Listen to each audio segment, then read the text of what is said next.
All right, cool. We are live. What is going on, everybody? Thank you for tuning in and joining us on the Bleav in Bears podcast. As always, it is your host, Sky Cruz. But today, I got my guy, 9-year NFL tight end veteran, making an appearance on the Bleav in Bears podcast. My guy, Clay Harbor. What's going on, Clay? I appreciate you having me on here and looking forward to doing some more work with you, man. This is going to be fun. Love talking Bears, love talking ball. And it's going to be an exciting season for the Bears. Obviously, everybody knows we got the number one pick in the draft. We got a quarterback that we hope is our franchise quarterback. We got some big-time playmakers. Defense playing well last year. So I think this could be a nice year, Sky. Yeah, I'm excited, man. You yourself, you're from the Illinois area, so you know how crazy Bears fans are. You know how much we've wanted a winning team in this city, and especially a quarterback in this city. And I want to touch base on a couple things. Today Chicago, they released some videos of some OTA practices with Caleb Williams throwing to Gerald Everett and some other Bears targets. And it's cool, man. But every time I get excited, I always have people coming at me saying, "Oh, they're in t-shirts and shorts. Like, wait till real stuff comes. Wait till the pads come." I want to ask you because you've been there before. You've been in these OTA practices. You've been in these rookie mini camps. Can you tell right off the bat if a guy has it or not? Because Caleb looks smooth, man. I can't lie. But should we slow our roll a little bit? Should we wait till these live practices come, these preseason games come, or what are your thoughts on that? Honestly, I think it's positionally once you start to judge people in these OTAs and mini camps, right? I don't think you're going to be able to tell with the way the NFL has the rules now. You're not going to be able to tell if an offensive lineman or defensive lineman can play in OTAs because you can't go full speed. You can't bull rush. Maybe you can work on some moves. You can do some things to get you primed and get you ready for the season for when you put on the pads, but you can't see what they do, running backs and linebackers. You're not tackling, so you can't break tackles. I don't know if you can tackle. I don't know if you can break a tackle because you're not tackling. You can't tell. But for wide receivers and cornerbacks, something I've always said, even tight ends, if they can get open or not. If you can get open in OTAs, in minicamp, you can probably get open during the season. Maybe there's a little more contact there, but that's going to translate. If you can't get open in OTAs and you can't get open in minicamp, you're not going to get open in the season.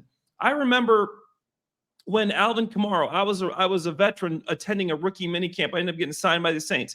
Alvin Kamara was there, rookie minicamp, and Trey Hendricks. I remember thinking, and even Hendricks being a defensive end, and obviously Kamara being a running back, guys, I said you really can't tell, but Kamara, more so in the passing game, this guy is going to be good. And Hendricks, because of his motor, I like this kid. So you can start to tell. And then quarterback, it's difficult because there's so many moving parts for a quarterback. You can tell if he's got a good motion, throws a nice ball, if he can make quick decisions. Obviously, there's going to be different things for him to look out for when the season starts. You got disguised coverage. You got a defensive line bearing down on you. You got a linebacker blitz and a corner blitz. And so for a quarterback, I think you can start to see, you can see the talent, you can see the ability. I'm not going to say if he's good in OTAs, minicamp, and he's going to be good during training camp in the season, but you will start to see some clues there. And with running back or with wide receivers and cornerbacks, I think you can tell if this guy can play in OTAs, he can play in the season because nothing changes. It's so tic-tac now, Sky, with these penalties. You can't grab these guys. It's the same thing. If you can get open in OTAs, you can get open in real football. Yeah, the NFL is definitely a different game now. You can't be as physical as you want with these receivers. But, all the weapons that have come into Chicago, I think a guy that's getting lost in the mix is Gerald Everett. And since you're on the platform with me, you're a former tight end. I want to know, how big is it for a guy like Cole Kmet to have another tight end to lean on? Because Shane Waldron, he loves to run these two tight end sets. And I feel like Gerald Everett, he was an underrated signing. He's going to come in and help this offense, not only in the pass game, but he's going to help Cole Kmet get some pressure off him. How big is it for a team to have multiple tight ends and not just one? The last 5 years, Gerald Everett's had at least 400 yards receiving. And then obviously you go to last year, he had 51 catches. Year before that, he had 58 catches. Year before that, he had 48 catches. This is a weapon. This guy can run around, he can run routes, and he can catch the football. I love the signing because what it does is it lets the Bears become more versatile as a unit, as a team, as an offense, right? So instead of having to switch personnel groups to go 4 wide, you got Cole Kmet in there and Gerald Everett in there. You can put both those guys outside. They know what they're doing inside and outside. put stress on a defense. You want to go man-to-man, now your linebackers are outside. And now you got cornerbacks and defensive backs inside. If you don't want to go man-to-man in these tight ends lined up outside, now you got cornerbacks guarding the tight ends, and you got linebackers guarding DJ Moore and Keenan Allen. So it puts a lot of stress on the defense, right? So you don't know if they're going to be in a tight set or a wide set with a guy like Everett. Other thing it does, how's the defense going to treat Everett? Because he is this tweener guy, this guy that can run, that can catch. He's a little bit light, 6'3", 245, a smaller guy that can do a lot of different things. They're gonna run him against nickel, dime. If you run him against nickel or dime, he's tough enough and blocks well enough. You're gonna be able to take advantage of the run game. Yeah. If you put him in base, he's big enough to where you're gonna have him one-on-one against a linebacker. I think he's gonna beat a linebacker 9 out of 10 times because of his versatility. So for me, he creates a lot of stress on the defense, and that's what Shane Waldron likes. He's going to have a lot of options with these different players. Yeah, I think it's definitely going to be able to keep defenses on their toes. Having 2 tight end sets, and Chicago, they love to run the football, so it's going to keep defenses on their toes. You don't know if a play action is coming. Are they going to run it? Are they going to pass it? So I love that signing. But the schedule did come out, Clay, and I have a lot of questions going on about it, man. We don't have any division games until week 11. Is that a big thing for a team? Would you rather them play a divisional game earlier on the season, or do you want them to get their role, get their groove before they play like a team like the Packers, the Lions, or even an up-and-coming team like the Vikings? I think it works well for the Bears because they are such a young team with a young quarterback. I think you want to play the more important games later in the season. I know a lot have been said about the schedule, but here's my take. If you're a veteran team, you want to play the young team early in the year because this young team, look at the Packers, this young team's going to get better at the end of the year, like the Packers last year. End of the year, they're a different team. Beginning of the year, they weren't. You saw what happened there. Houston Texans, okay, early in the season, lost some games. End of the year, really good team, young team. So for me, people saying, I don't like this kid. What are you talking about? A young team? Let me play my tough games at the end of the year. Now you're ironing out all these kinks. You got a rookie quarterback. You want to get him some reps before you're playing these division games. This is easy. This is just addition and subtraction. This is even multiplication, division, trigonometry. You want the young guys. You have 2 top 10 picks, young team. You want the young guys to get more experience before you play the harder games, before you play the division games. That's it. That's all you got to say. They're going to have more experience, more time on task. He's going to have a better view of the offense when he starts playing division games. So I think the schedule is set up very nicely. You got one of the weaker schedules, and obviously you never know how weak the schedule actually is because these teams change so much year in and year out. Who really knows if the Titans are going to be bad? Will Levis could have a good year. If he does, he's got weapons around him. That's a good team. We just don't know about Will Levis. Obviously, what the Texans can do. The Jaguars, they finished the year pretty bad, but Trevor Lawrence can play. If he comes to play, they're a good team. So we really don't know how weak the schedule is, but I like the fact that the division games are in the second half of the year because this young team is getting an opportunity to get better and to improve. And a veteran team is not going to improve as much as a young team is throughout the season. Simple. True. And it is kind of wild that you bring up it's an easy schedule because it's the strength of schedule is first weeks 1 through 10. And then after that, the whole season, they have the 3rd easiest overall season according to strength of schedule. Is there any games that stand out to you? Is there any games you're excited for or that caught your eye when the schedule released? Well, yeah. I mean, obviously me being a Jaguar playing there for 4 years in London, I'm like, man, if I'm not working that game for the Jags or the Bears, like I might probably go because that's fun. I've played in London 3 times. It's going to be interesting because the Jaguars are going to be out there for 2 straight weeks. They're going to be a little more settled. They've been there before. They're there every single year. The Jaguars are London's pseudo team. So now the Bears got to go into London. I thought that was cool. And then obviously that primetime game against the Texans because we're hoping Caleb is what Stroud is. We want them. That's going to be a good battle. If you can go hand to hand, if you can go back and forth with a guy like CJ Stroud, we're going to see it early. Yeah. Then you got a guy. You got a player. So that's what I'm looking forward to seeing. And obviously, every game's important. The Tennessee Titans early in the year, I think you should win that game. I'm not going to call any game a must win, especially that early in the year. Yeah. But I can't wait to see Texans, playoff teams, Stephon Diggs. Great. If you can pull that off, you are making such a big statement. Nobody's going to pick you to win. You will make a statement in the city of Chicago. The excitement will be palpable. You'll be able to feel it. You'll be able to see it. You'll be able to touch it, Sky. You'll be able to go out to my favorite parlor pizza bar, and everybody's going to be wound up. So if they win that game, I think that'd be huge. Yeah, that would be sick on prime time too, a statement game like that. A lot of people are saying we might be the next Texans this upcoming year. So that would be something cool to watch. I want to touch base on something you said though. How are how much goes into like traveling overseas to play in another country? Because that sounds like so much goes into it for a team. Is it a lot? Is it better to get there earlier so you have time to prep, or what goes all into that? I've done both, man. I've done both. I've got there early. I've got there late. A ton goes into it, first of all, but these Yeah. NFL guys, they do such a good job. Like the team, the guys that do that the travel and stuff, they do such a good job of making it easy on the players. So I went one time. The first time I went to London, we played a game against the Dolphins. We ate, we went straight to the airport and flew out there.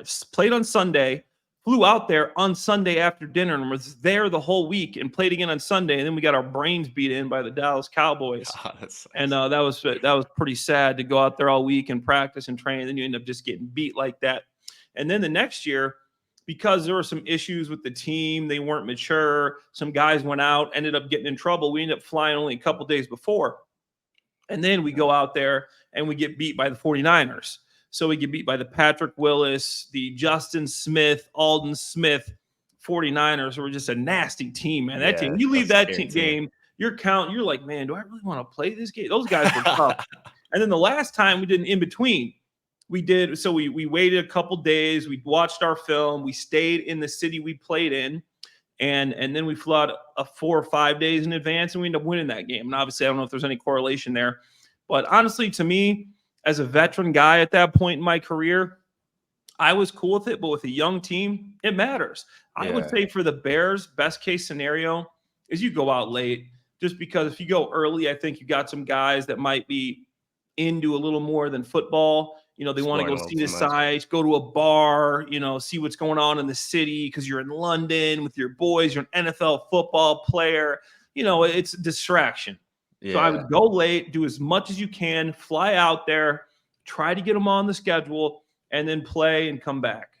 Yeah, I mean, I'm just thinking to myself, naturally, your mid-20s out in another country, your first thing is going to be like, yeah, I want to go explore it, but you have to stay locked in. You have to stay focused. What are the fans like out there? Do they love football as much as people in the U.S.? Because I know that's not really a big sport out there, but, if we get a team in another country, that would be something pretty sick. What are the fans like out there? Are they as crazy? Are they like out here? Sky, my first time out there, it was early on. I think it was like the second or third year that we've actually had games in London. Yeah. I felt like we were the Beatles. They like out here, NFL players are cool, but out there, they weren't used to seeing NFL players. Yeah. Right? So they see an NFL player, they're like, oh my gosh, they think it's like David Beckham. They were like, we had a pep rally, like 70,000 people showed up. I started my first game out there. Wembley Stadium was sold out. Dude, for context, awesome. Wembley Stadium holds almost 100,000 fans. Yeah. Sold out. Incredible. Those are my favorite memories of those London games. So the fans out there are you'll see 20 different jerseys in the stands, and they don't really know what they're wearing or who they're wearing, but they're there to have some fun, experience a game. And honestly, you'll actually have a good contingent of the fan base that says, hey, I'm going to go out to London just because they make a trip out of it, and it's a fun trip. So, yeah, the fans, the atmosphere, everything there was unreal. Yeah, it's cool to see football go worldwide, and who knows, maybe the Jags, they do get the team to relocate to one of those major cities out there. That would be pretty cool, man. But I want to know the expectations for this season coming up. You mentioned the Bears do have 2 top 10 picks, Caleb Williams and Rome Odunze. The bar is set very low with this franchise when it comes to quarterbacks and receivers. Let's see, the leading passer in Bears history was in 1995, Eric Kramer. He threw for 3,800 yards, 29 TDs. They went 9-7 that year and missed the playoffs. I feel like that is something easily accomplishable for Caleb Williams. But what are your expectations for number 18 entering the season as a rookie for Chicago? I mean, I think he's got big expectations, and I Yeah. don't want to put unfair expectations on him because I know how hard it is going as a rookie. But for him to be as confident he is, the number one pick, and I hate the generational tag because he put the generational tag on several guys. And I mean, generational is supposed to mean like once in a generation, right? Yeah. So the reason I think he's got such high expectations is because what's around him. Okay. You've got three, well, at least we know two Pro Bowl receivers. And then a third guy that was a top 10 pick that can do some uncommon things. And you got two really good tight ends that are borderline guys that could someday make the Pro Bowl. Offensive line isn't perfect, but it's better than it was. And Yeah. then you got a backfield with a Pro Bowler in it and two young, good backs in Khalil Herbert and Roshan Johnson. Looking at that offense, he's going to have an unbelievable start to his career as far as having weapons around him for a number one pick. Number one draft picks, you don't have that. You're the number one pick for a reason because you got drafted to the worst team in the NFL and you guys are awful. For Caleb Williams, the Bears were 7-10 and should have won more games. We watched the season. You look at the end of the year there, they should have beat the Lions. They should have won several more games. I mean, Yeah. they were a 99% win probability in a couple of the games end of the season in a losing. So That was rough. we're able to see how good this team is. And if he can just be a point guard and deliver the ball, and what we've been able to see some young quarterbacks do in the past, and we're number one overall pick, CJ Stroud, obviously Brock Purdy. And I'm not saying he's going to be Purdy or Stroud, but if you can be solid, if you can be pretty good, then I think that this team is going to have a chance to be in the playoff conversation just because of what's around you. Yeah, I like the point you brought up. Being a point guard, he just has to distribute. I don't feel like he really has to play hero ball like he did at USC. He could rely on his weapons, the guys around him. But I do want to talk about the other top 10 pick, Rome Odunze, and your thoughts on him. Caleb Williams isn't the only one getting some crazy comparisons. Like I'm seeing Rome Odunze getting compared to the guys like Terrell Owens, Larry Fitzgerald, a bunch of big name receivers. What's your scouting report on him? And what do you think about him coming into Chicago, joining DJ Moore and Keenan Allen? I've watched a lot of tape on Rome. I think he's a big, explosive guy. He doesn't run the most crisp routes, but he can drop his weight. He can get in and out of breaks, and he can make contested catches. And I think being a guy that's 6'3.5", can run a 4.4, has a 40-inch vertical, he's going to be special just off of that size. And once he starts putting in more time and he gets to learn from DJ Moore and Keenan Allen, I think the sky is the limit. He's got great hands, hand-eye coordination. So he's got everything he needs to be that long-term guy. So I like what I see in Rome when I'm watching the tape, and I think that he'll continue to improve. So I'm not going to be a person this year that says he's going to have 1,000 yards, though. They're going to bring him up. He's a rookie. You don't need him to have 1,000 yards this year. Yeah, you picked him top 10, but you kind of did that for a different reason. In hindsight, Keenan Allen doesn't have a long-term future here. You're bringing him in with Caleb Williams, and you see these as your two long-term guys. This year, I think DJ and Keenan are both go over 1,000, 1,200 yards. Obviously, they stay healthy. Those are your guys. You got Komet, too, going to get the ball a lot. I see Rome as a guy that's going to come in. You're going to see some flashes. You're going to see him make some big plays here and there. He'll definitely make some plays, but he's not going to be the guy that they're going to in the big situations. He is a rookie, and I know receivers can come in and make a big impact. We've seen it before. We've seen it recently with some of the young guys that have come into this league. Just say last year, I mean, you look at Puka Nacua, who was a 5th-round pick, ended up making the Pro Bowl. You see guys like that all the time. Zay Flowers, big year with the Ravens. Obviously, he wants that fumble back. Could have beat the Chiefs to go to the playoffs. But I think in this system with these receivers, Rome's going to take a little bit of a backseat. Still going to get plenty of opportunities, but 600, 700 yards, like 5 touchdown type year, and just show that he does have ability. Yeah, I definitely think that was more of like a long-term play, an insurance play, just because Keenan Allen has battled injuries over his career.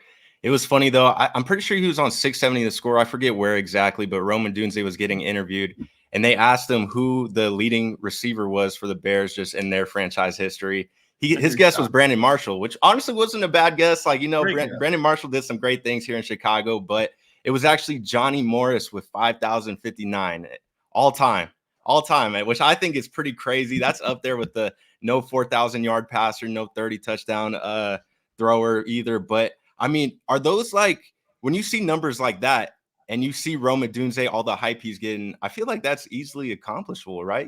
Especially if he finishes and gets a second contract here in Chicago, like 5,000 yards, like that's nothing too crazy, right?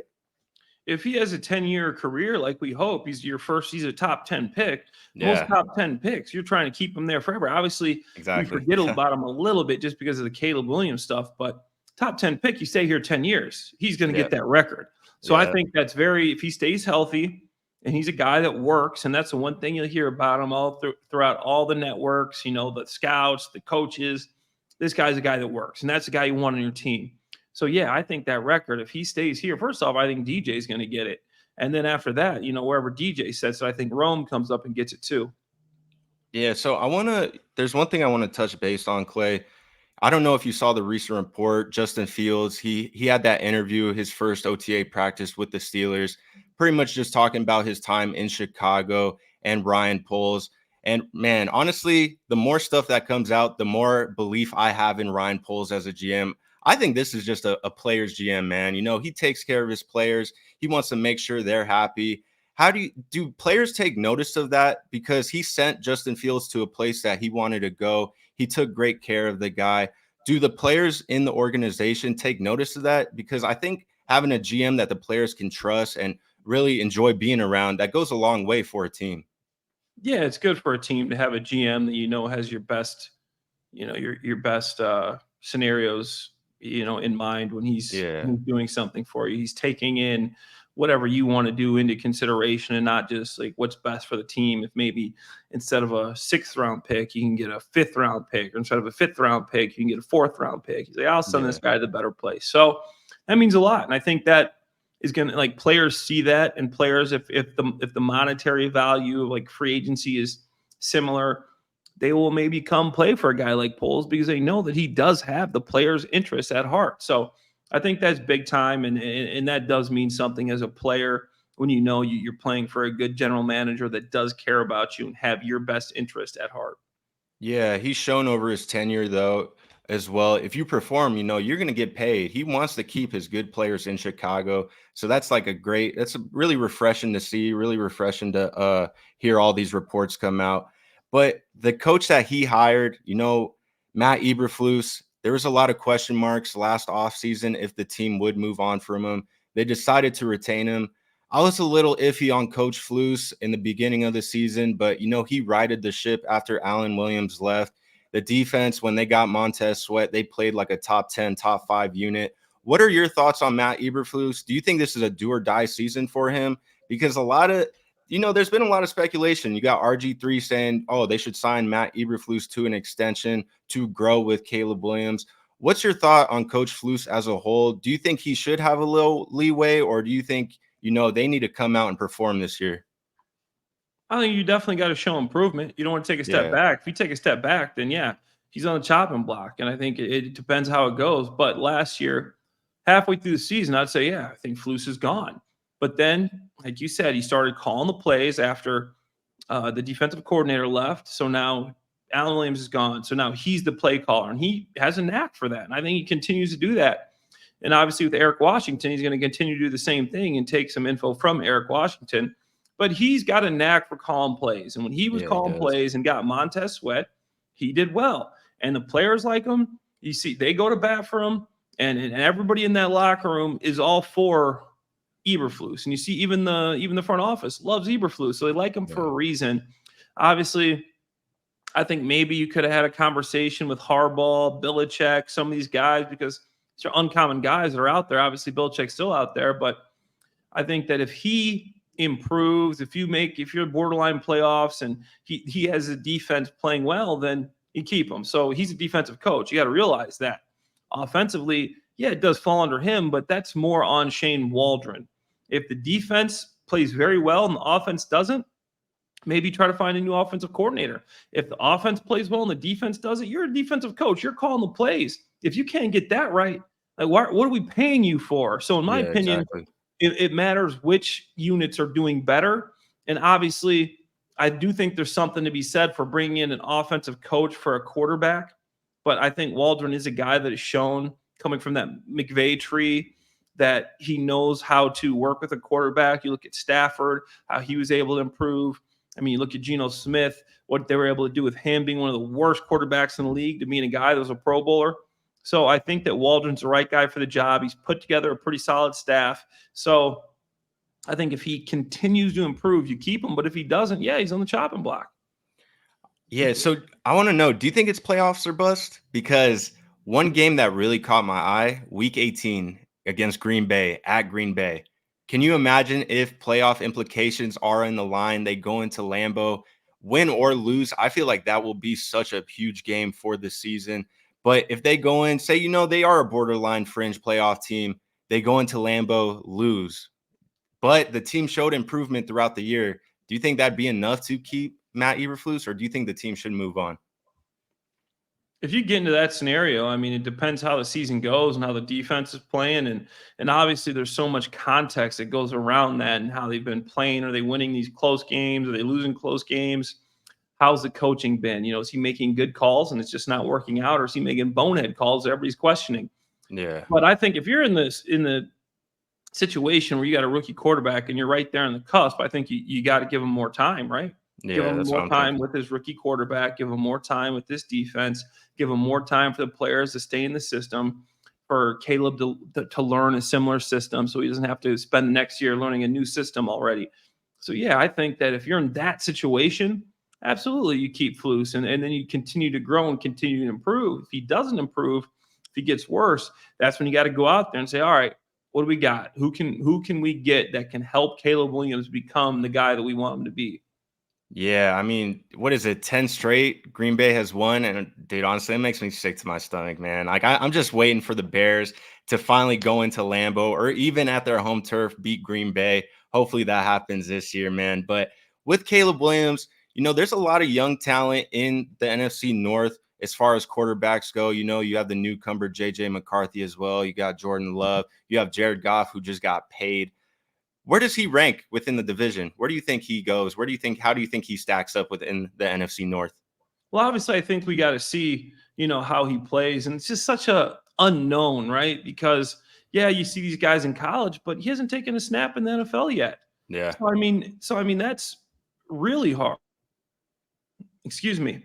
That's really difficult to tell. But if he does the things that I think he's capable of, and scouts and coaches around the league think he's capable of, I think it's fair to say, he's ahead of Minnesota. I mean, whoever they put out there. I don't know if you're going whichever route you go. If you're going with McCarthy or with Darnold, I think you can say that. And then a little more difficult to say he's better than Goff. Goff's actually a very solid quarterback, and I think he's been doing good. he will be eventually. And Jordan Love played like Aaron Rodgers last year. I'm like, I thought we got rid of this guy. It's saying, bro, it's never ending.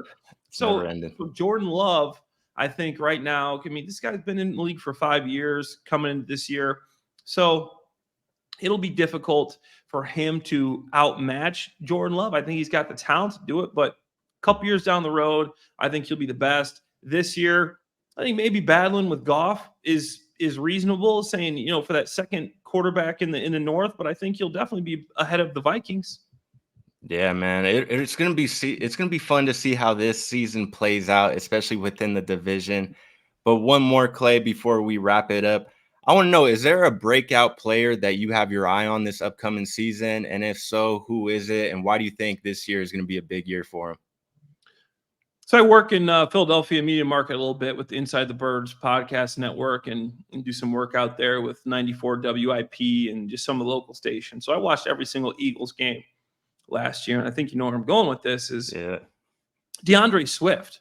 Man, this guy was so impressive last year, and he hasn't got a lot of noise. There's not a lot of people talking about him, but he can play. He can catch the ball at the backfield.